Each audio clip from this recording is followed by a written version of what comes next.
na alegria de celebrarmos o mês vocacional, renovemos a nossa vocação, refletindo sobre a vocação religiosa na Igreja, este dom perene que nos foi dado e que a cada dia queremos renovar. Vamos iniciar a nossa reflexão com a bela parábola que fala do tesouro e da pérola. Este pequeno trecho que tanto pode nos iluminar. Mateus 13, versículos 44 a 46. O reino dos céus é como um tesouro escondido num campo. Alguém o encontra, deixa-o lá escondido e, cheio de alegria, vai, vende tudo o que tem e compra aquele campo. O reino dos céus é também como um negociante que procura pérolas preciosas. Ao encontrar uma de grande valor, vai, vende tudo o que tem e compra aquela pérola. A vocação é a nossa pérola preciosa, o nosso tesouro escondido, que todas nós um dia, umas há mais tempo, outras mais recentemente, encontraram. E estamos a cada dia vendendo tudo para conquistá-lo. E para nos iluminar também nesta palavra, vamos refletir o que a Igreja nos diz sobre a essência da nossa vocação na vida consagrada. Perfecte Caritatis, o decreto sobre a vida religiosa do Concílio Vaticano II, diz no número 5, a vocação como escolha privilegiada ao serviço de Deus e da Igreja. Lembrem-se principalmente os membros de qualquer instituto que responderam ao chamado divino com a profissão dos conselhos evangélicos, de modo que, não só mortos para o pecado, mas renunciando também ao mundo, vivam tão somente para Deus. De fato, a vida deles foi posta inteiramente ao serviço de Deus, e isto constitui uma consagração especial que tem suas profundas raízes na consagração batismal, e é desta a expressão mais perfeita. Que bela síntese do que significa a nossa vocação de consagradas. E em se tratando deste tesouro, uma palavrinha que pode nos iluminar é a renúncia, que parece aparentemente tão pesada, tão hoje inconcebível e tão difícil de ser acolhida na mentalidade atual. E muitas vezes tem essa conotação de peso, mas na verdade ela está muito vinculada à escolha e à responsabilidade que tal escolha comporta. Todos, todas somos livres para responder, simplesmente responder a um sonho divino que, desde toda a eternidade, Deus preparou sobre cada uma de nós. E a vocação é justamente esta escolha responsável e, portanto, livre.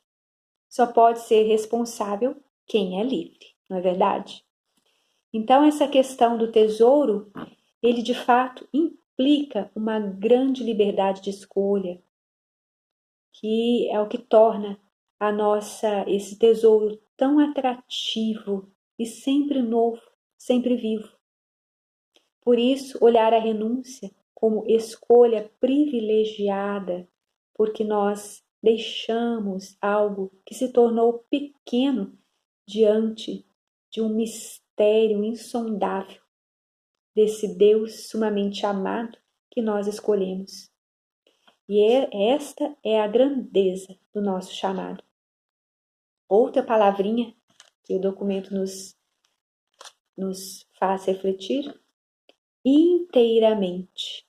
Vivam tão somente para Deus, inteiramente ao serviço de Deus, ou seja, inteiramente quer dizer integridade, inteireza, estarmos como mulheres inteiras, íntegras, nessa dimensão de totalidade, ou tudo ou nada.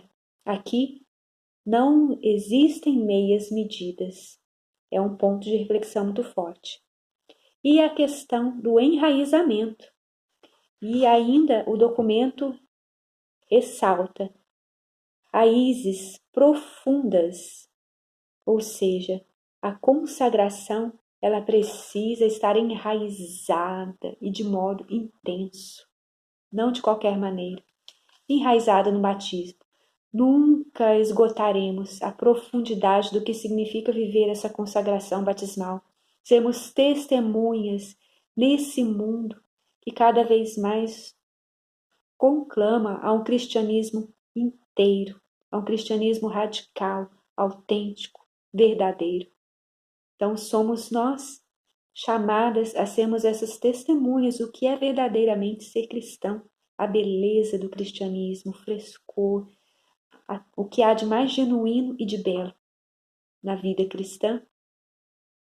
Toca a nós fazer brilhar esse enraizamento no nosso santo batismo. E também o número 6 diz assim: os que professam os conselhos evangélicos procurem e amem antes de tudo a Deus que os amou por primeiro, e em todas as circunstâncias façam empenho em alimentar a vida escondida com Cristo em Deus, donde jorra e recebe impulso o amor do próximo para a salvação do mundo e edificação da igreja.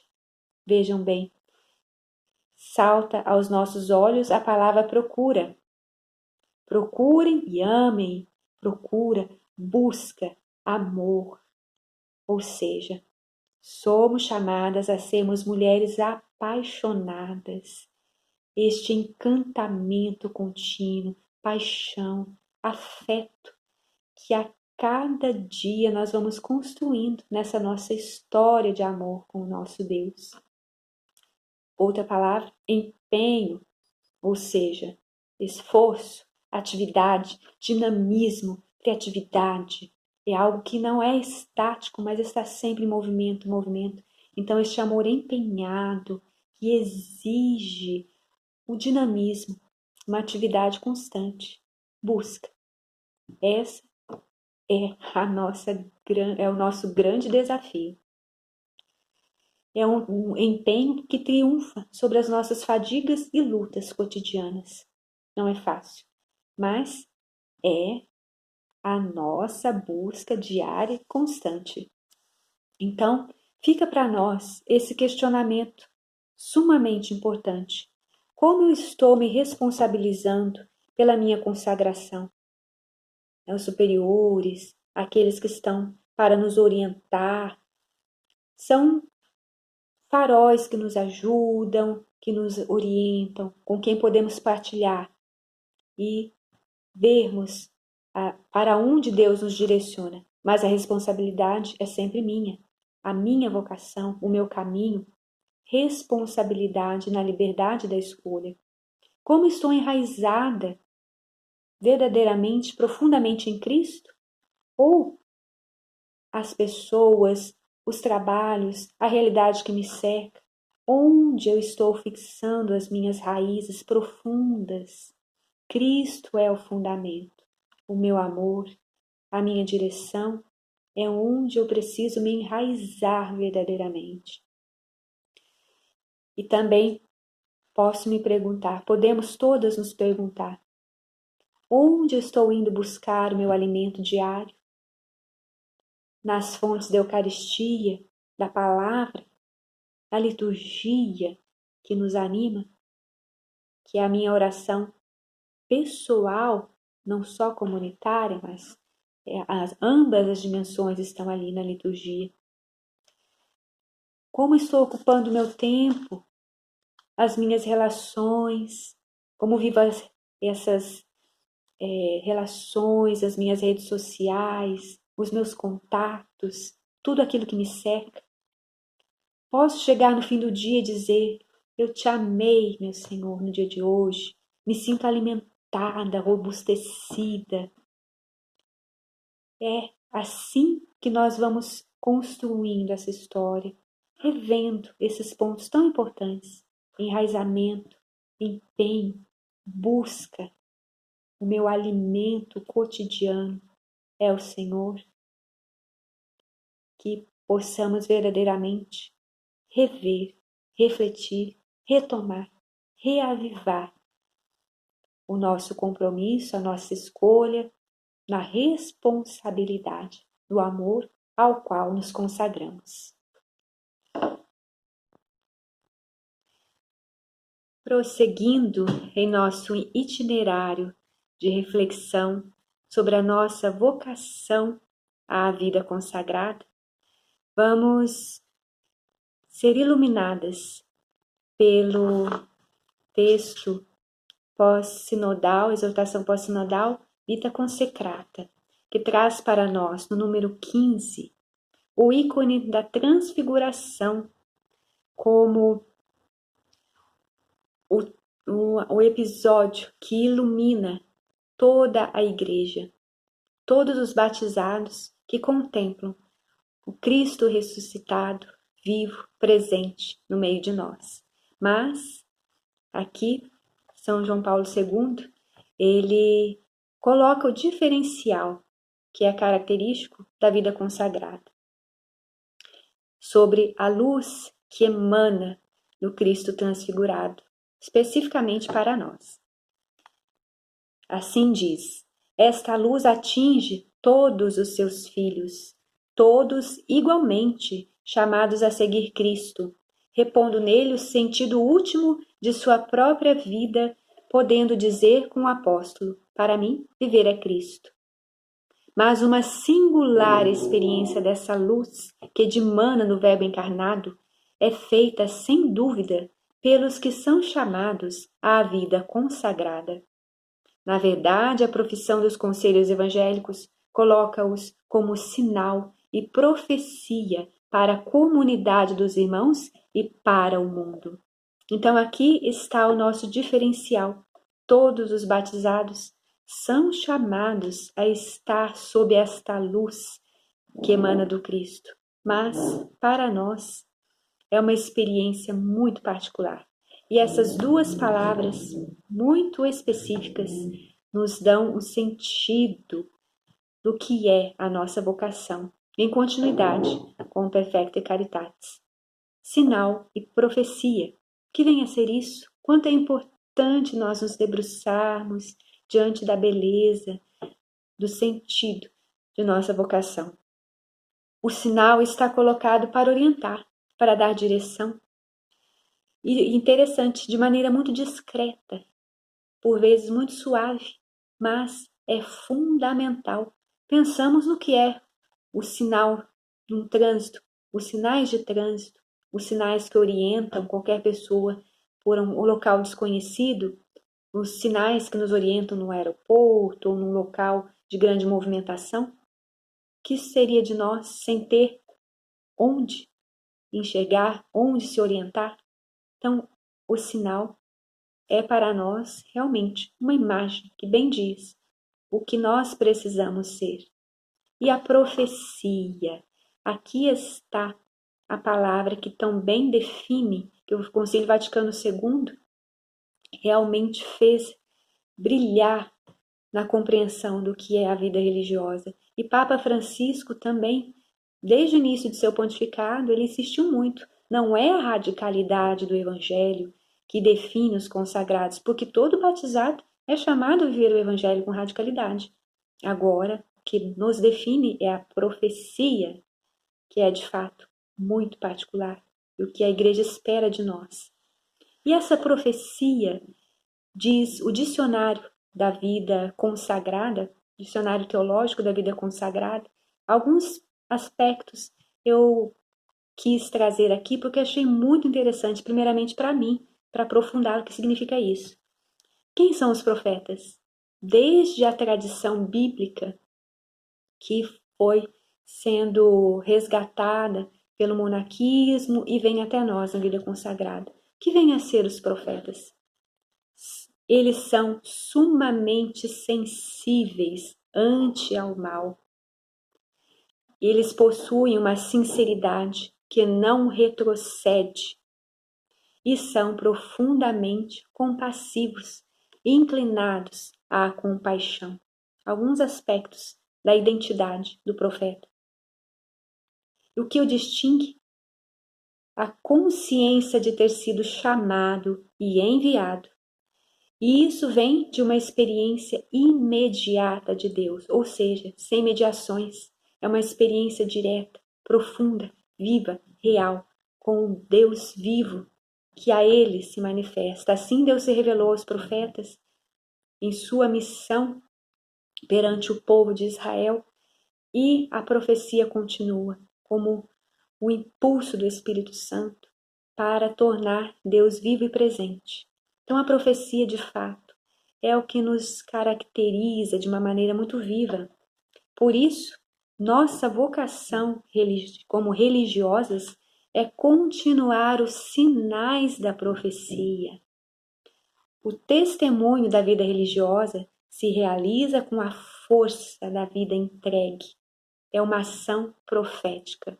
Toda a nossa vida entregue com totalidade, como já nos dizia o Perfecte Caritatis, com inteireza, toda a nossa vida entregue é ação profética, em palavras e obras, e sobretudo a nossa vida diz o que é a verdade, deve dizer, né? Nós estamos colocadas no seio da igreja para dizer o que é a verdade, a veracidade, e uma vocação muito especial para a sensibilidade diante do mal, a começar em mim,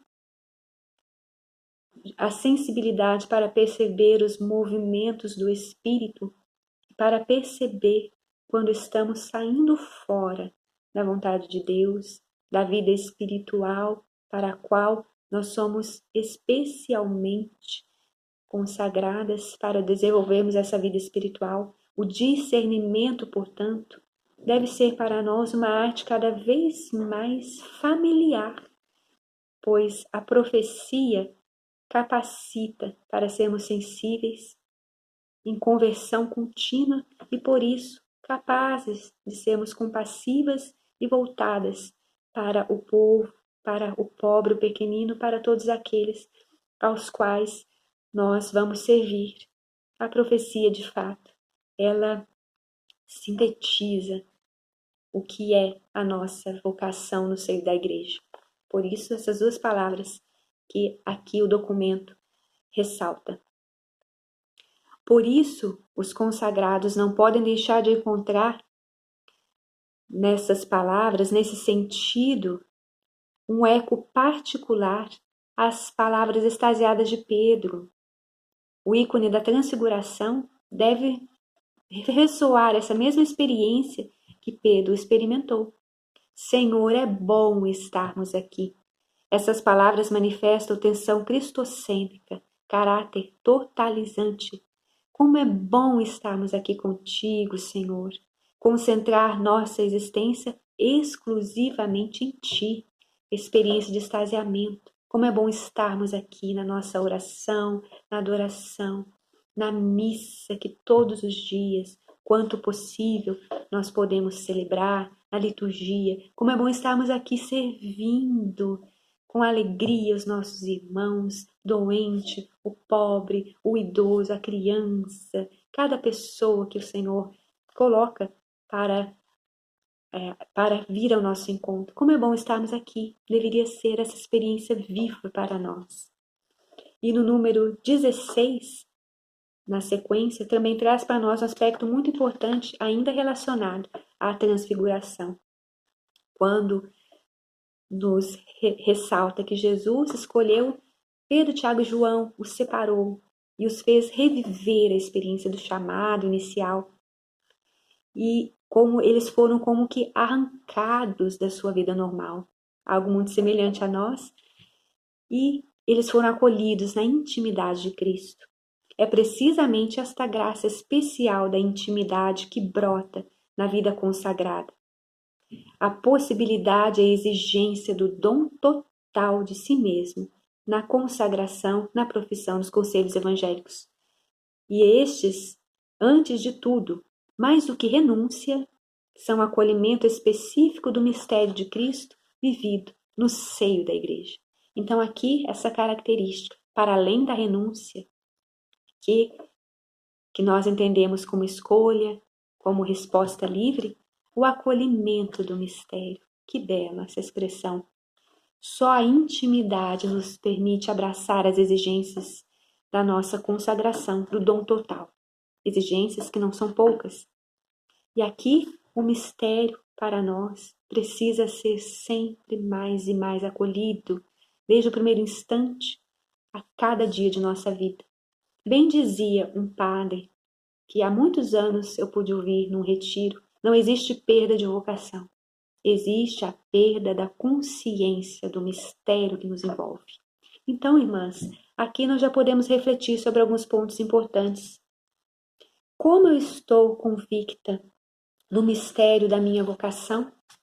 Realmente estou crescendo nessa consciência? É algo que me supera, esse chamado, do qual eu não sou digna, mas é algo infinitamente maior que me possuiu e que todos os dias me envolve, mesmo em meio às lutas, porque não temos ilusões, não é um romantismo. As lutas são muitas nos tempos atuais, mas o mistério, ele é inalterável, ele permanece. O mistério é o próprio Deus, é a sua graça, é esse Cristo que nos chama e que nos permite realizar a nossa vocação pela força do Espírito. Não estou demasiadamente presa ao que é puramente humano e natural? Tantas realidades que vão desgastando e tornando muitas vezes o exercício da nossa vocação pesado, dificultoso, rotineiro. Será que não estamos, às vezes, começar em mim, deixando que o que é puramente humano tire o brilho desse mistério? E até que ponto as crises pessoais, institucionais, comunitárias e as mais diversas crises que todas nós vivemos e estamos vivendo, de que modo essas crises têm interferido no meu testemunho profético? É preciso retomar. Claro, sabemos que cada uma tem a sua capacidade de suportação, o seu limite, as suas dores, a sua história, mas o mistério está aí. A vida é consagrada, a nossa vocação é o que é. Somos nós, frágeis vasos de barro, lutando para deixarmos que esse testemunho, com essa profecia brilhe. Vamos retomar e analisar e rezar realmente as nossas crises. Quanto as nossas lutas e dificuldades, essas crises que são tantas, têm apagado o brilho da nossa profecia, do potencial que temos para sermos sinal profético na igreja?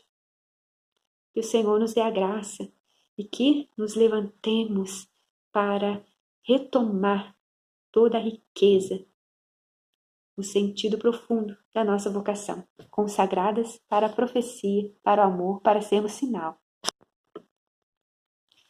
Então, vamos continuar a terceira etapa conclusiva desse nosso breve percurso de reflexão sobre a nossa vocação consagrada na igreja.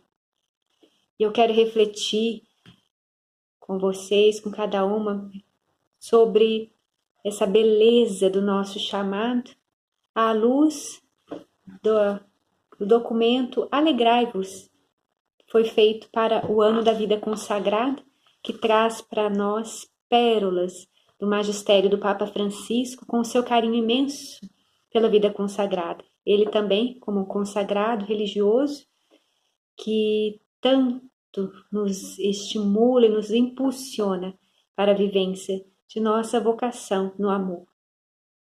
E ele parte de um ponto muito bonito. Aliás, este é o ponto do qual eu gostaria de partir, que é o início, o primeiro amor. Assim, Papa Francisco diz, ele nos chama a parar a nossa alma no fotograma de partida, a alegria no momento no qual Jesus olhou para mim. Ele nos convida a evocar significados e exigências subentendidos à nossa vocação. É a resposta a uma chamada de amor. Não há nada de novo. Na verdade, se nós pararmos para pensar, nós sabemos muito bem, temos muitos conceitos, mas aqui se trata da questão afetiva, amor, sentimento, paixão, que é o que nos move.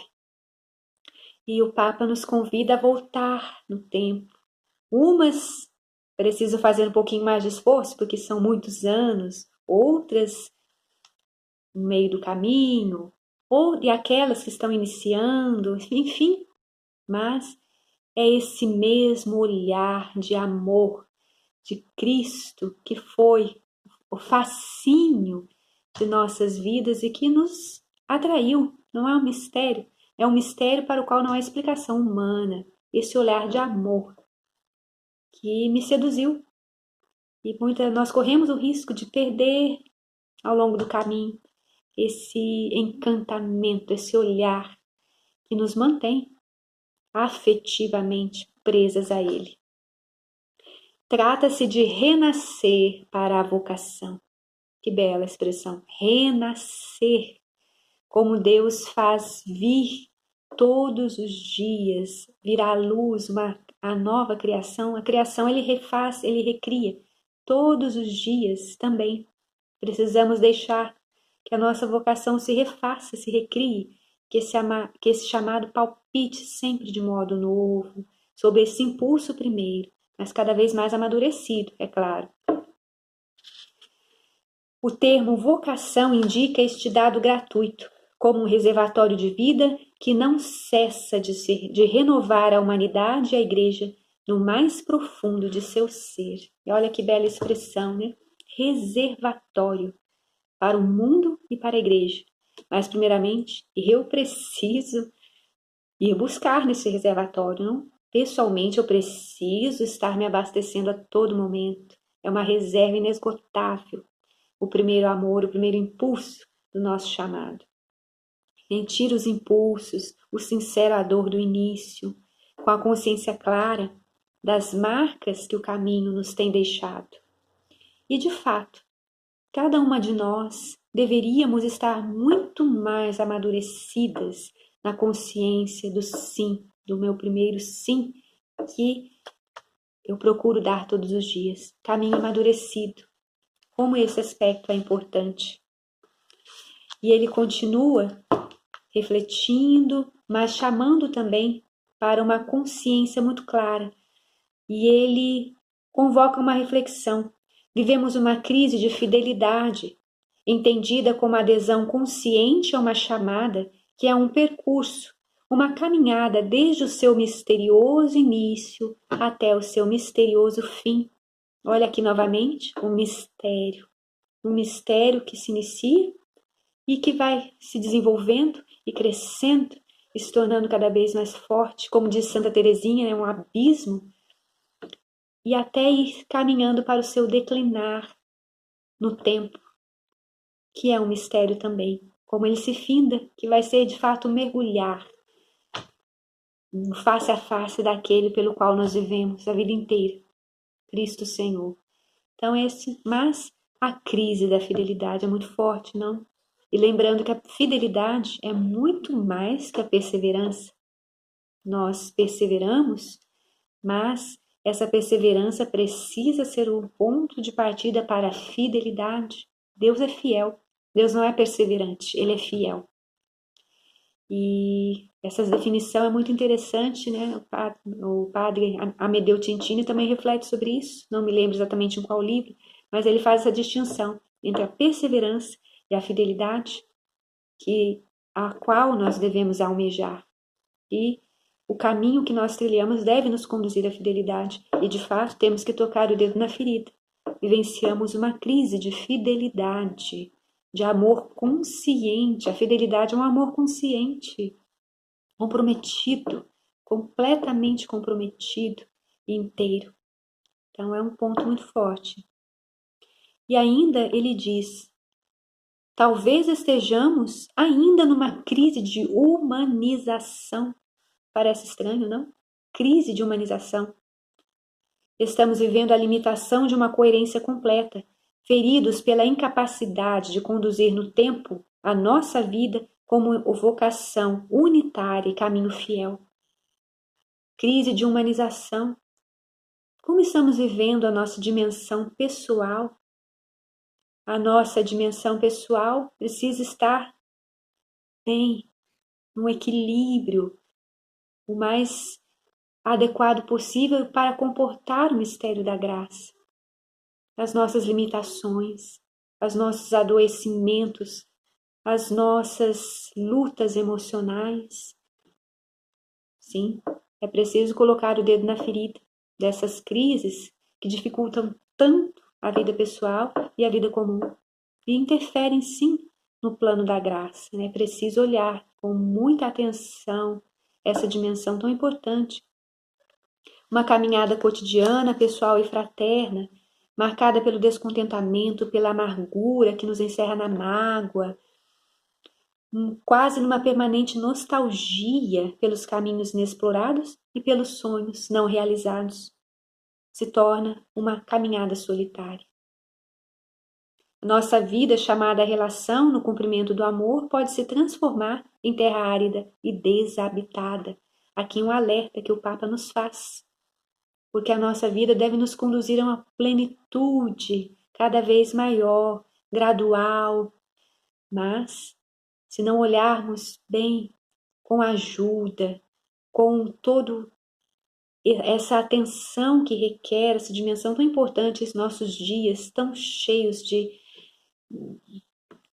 consequências dessa vida, dessa correria, das redes sociais, das responsabilidades, né, da diminuição de vocações, do envelhecimento, quanto precisamos olhar para a dimensão humana, onde Deus quer nos tornar cada vez mais divinizadas. É um aspecto muito importante ao qual o Papa nos chama a voltarmos o olhar. E é preciso criar espaço para que a vocação desabroche. É, de fato, o espaço do nosso ser humano, sermos mulheres frágeis que precisam olhar para si mesmas, cuidarmos para que essa vocação possa se desenvolver. Por fim, o Papa nos diz da humanização das nossas comunidades. Testemunhos de comunhão de nossas perspectivas e de nossos limites precisamos ter. Esse tempo de fragmentação em que estamos inseridas, a razão de muitos individualismos estéreis que precisamos vencer, fraqueza nas nossas relações. Olhemos para a nossa vida fraterna e ele nos indica um remédio. A chave da fraternidade é a ternura, e olha que bonito, uma ternura eucarística, porque a ternura nos faz bem. A fraternidade terá uma força de convocação, como experiência de amor que vai além dos conflitos. É uma riqueza imensa. Ele, de fato, está falando para nós. Ternura eucarística. Nós que vivemos da Eucaristia e para a Eucaristia, precisamos, de fato, sermos ternura umas para as outras. E a ternura é algo que precisamos resgatar urgentemente à luz do mistério da nossa vocação. Então podemos refletir de uma maneira muito profunda sobre este tema da alegria de responder ao chamado. Primeiramente, em que ponto está o meu primeiro amor? Tenho viva em minha memória a experiência do chamado? Vale a pena voltarmos e fazer memória dessa história que o Senhor começou a construir conosco. Outra pergunta: como estou cuidando da minha humanidade? Me sinto uma mulher realizada como consagrada pequena missionária de Maria Imaculada, realização pessoal, humana, que transborda em tudo quanto eu faço, pois não dá para esconder quando sou feliz e ao mesmo tempo quando não sou. Então essa realização, ela vai sendo construída, essa maternidade espiritual, esse amor que vai se tornando maduro, que vai gerando vida, é a realização a qual somos chamadas. E por fim, estou de fato construindo fraternidade? Ainda conservo o gosto e o encanto da vida fraterna? Aqui está um pontinho precioso. Nossa querida fundadora nos diz que a vocação é flor de estufa, preciosa, florzinha frágil, que precisa de todo um cuidado, de um ambiente propício. E assim, a nossa vocação e a vocação da minha irmã, a minha vocação da minha irmã precisa de ambiente para se desenvolver, uma cuidando da outra, tendo essa atenção, fornecendo os elementos necessários para que essa florzinha preciosa e bela possa crescer. E, de fato, ainda temos o gosto de estarmos juntas nos nossos momentos comunitários, nossas refeições, nossos recreios. Como é bom sentirmos, ao mesmo, como se fosse um tabor também, estarmos na vida comunitária. Será que a vida comunitária ainda me refaz? É o ambiente no qual eu vivo, no qual eu respiro, no qual eu me movo? Então, são pontos preciosos que queremos colocar diante do Senhor e na nossa oração, na nossa reflexão. E aí está a fonte, de onde haverá de fato essa irradiação capaz de atrair novas vocações. A fraternidade, o amor entre nós, para aquelas que estão chegando e aqui ainda virão. Vede como se amam, todos possam dizer. Então são pontos muito ricos e fortes. Tudo isto, louvemos a Deus, não desanimemos, mas louvemos ao Senhor, retomemos os pontos, cada uma onde está. Não importa o grau que chegamos, mas o importante é prosseguir decididamente, como diz o apóstolo Paulo, na beleza de nossa vocação de consagradas na igreja. Que o Senhor nos ilumine e que este mês floresça, reavive este dom que nos foi dado e pelo qual deixamos tudo e que vale a pena lutar, buscarmos cada vez mais realizar a nossa vocação na igreja, com o nosso carisma para o povo de Deus.